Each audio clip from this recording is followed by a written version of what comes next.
baiklah, kita akan melanjutkan pembahasan tentang klasifikasi umat terkait substansi dalil.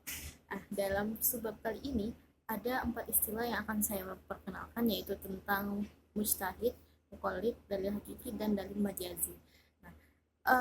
Jadi mukallaf itu tadi kan seseorang yang dibebani. Mukallaf itu sendiri itu terbagi menjadi 2, yaitu mujtahid dan muqallid. Mujtahid adalah orang yang mampu memahami kitab atau doktrin perintah dari Allah secara langsung, sementara muqallid itu adalah orang yang tidak mampu memahami doktrin atau titah dari Allah secara langsung, tetapi mereka belajar melalui wasilah ulama. Terkait pengertian ini berarti akan terbagi 2 dalil bagi 2 kelompok ini juga. Yang pertama itu dalil bagi mujtahid yang mampu memahami titah dari Allah secara langsung, itu adalah dalil hakiki, yang dimana hakiki adalah kitab itu sendiri, yaitu Al-Quran dan Sunnah. Sementara dalil bagi muqallid yang tidak mampu memahami secara langsung disebut dalil majazi atau dalil tidak hakiki, yang merupakan istihad dari para ulama yang mendasarkan istihadnya pada dalil hakiki gitu. Jadi ini cukup jelas antara keduanya, yaitu mujtahid ya, dalil bagi mujtahid adalah dalil hakiki dari Al-Quran dan Sunnah langsung, sementara muqallid dalil bagi mereka adalah dalil majazi yang itu merupakan istihad para ulama yang mendasarkan ijtihad itu dari dalil hakiki. Kemudian terkait dengan lalu kita sebagai muqallid, kan kita ini semuanya muqallid, kita sebagai muqallid bagaimana, kita kan nggak bisa memahami Al-Quran secara langsung, lalu bagaimana interaksi kita terhadap Al-Quran? Apakah kita sama sekali nggak punya kewajiban untuk itu? Ya enggak juga, karena dalam hal ini ada 6 tingkatan interaksi dengan Al-Quran bagi mukallaf.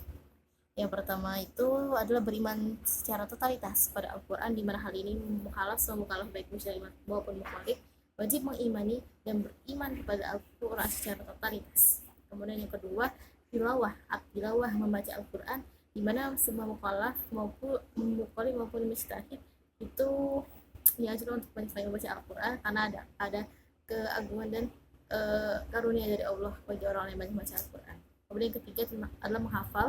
Menghafal ini ada perbedaan antara mujtahid dan muqallid. Jadi kalau muqallid itu dia menghafal ayat-ayat Al-Quran, dia wajib menghafal ayat Al-Quran yang menjadi syarat sah sholat. Contohnya adalah surat Al-Fatihah untuk syarat sah sholat, syarat sah ibadah sholat. Kemudian sementara kalau mujtahid itu mereka wajib menghafalkan ayat-ayat yang berhubungan dengan hukum untuk menarik hukum-hukum fikih. Kemudian yang keempat itu adalah memahami.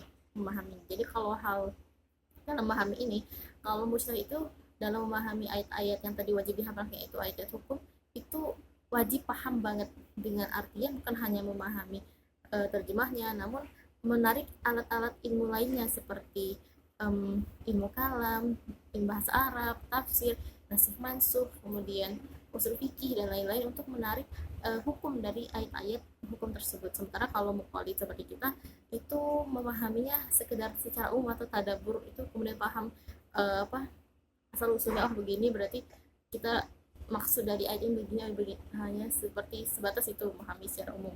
Kemudian yang kelima itu mengamalkan. Mengamalkan ini balik lagi ke dalil tadi, kalau muqallid itu mengamalkannya melalui perantara wasilah para ulama, sementara kalau mujtahid itu mengamalkannya secara langsung dari Al-Quran dan Sunnah. Kemudian yang keenam itu terakhir adalah mengajarkan. Jadi kalau mujtahid ini kan mampu beristihad gitu. Jadi apa yang diistihadkan itu berupa fatwa dan untuk disebarkan kepada manusia, umat manusia. Sementara kalau muqallid seperti kita, dalam mengajarkan itu hanya menyampaikan, jadi just transfer apa yang kita pahami kepada orang lain dengan tetap menyebutkan sumber-sumber ilmu fikih tersebut. Jadi begitu ada 6 tingkatan interaksi mukallaf terhadap Al-Quran.